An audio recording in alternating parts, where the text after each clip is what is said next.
mardi ah voilà alhamdulilah macha allah alaaji mu ngi nii alaaji Sène alaaji Touré waaw tey macha allah dama koy tooñ toujours parce que xanaa Touré moo sant Ndiaye ah voilà macha allah léegi nag moom élément ngi nii boo xam ni ku ci am oto bu fënax rek bu yóbboo nga indi ko gis ngeen ko li muy engagé nii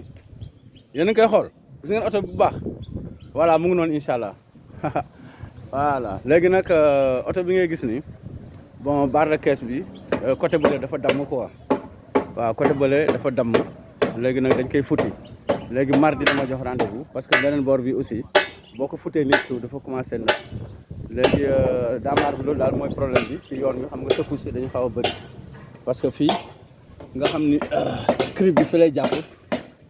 fii crib bi di jàpp ak fële ci kanam yooyu yëpp dañ ko war a liggéey ak quoi mais en tout liggéey bi yëpp bi mu ko fuyatee léegi nee na ma 70 000 moo koy liggéey voilà loolu la incha allah ma nga na le xool na ko nee na ma 70 000 moom moo koy liggéey léegi nag jox na ma rendez-vous pour mardi incha allah kon bu fekkee ni yàlla mënoon nañu ko rek ñu taxaw ci parce que oto bi ci suuf barre de caisse bi côté bële moom moo damm ko parce que li ko waral mooy ni ñu ko waxeeti encore xam nga oto bi moom mag la oto bu am 45 ans jëm kaw moom boo ci voyagé yenn secours yi ngay dara yooyu xam naa loolu moom bokk na ci li ko ubbi quoi bi may dem na gisoon naa ko mu fett nii quoi waaw loolu la incha allah moo tax su mu nekk nii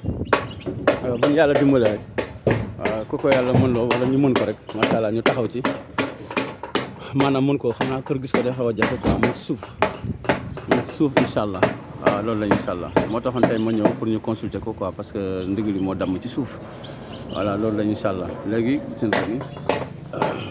voilà yéen a koy xool ni bu baax quoi seen ko dafa rafet ni rek mais ci suuf moom macha allah dafa mokk léegi nag nee na liggéey bi yëpp 70 000 la waaw kon bu ñu ko yàlla mën looy rek ñu taxaw ci incha allah asalaamaaleykum wa rahmatullah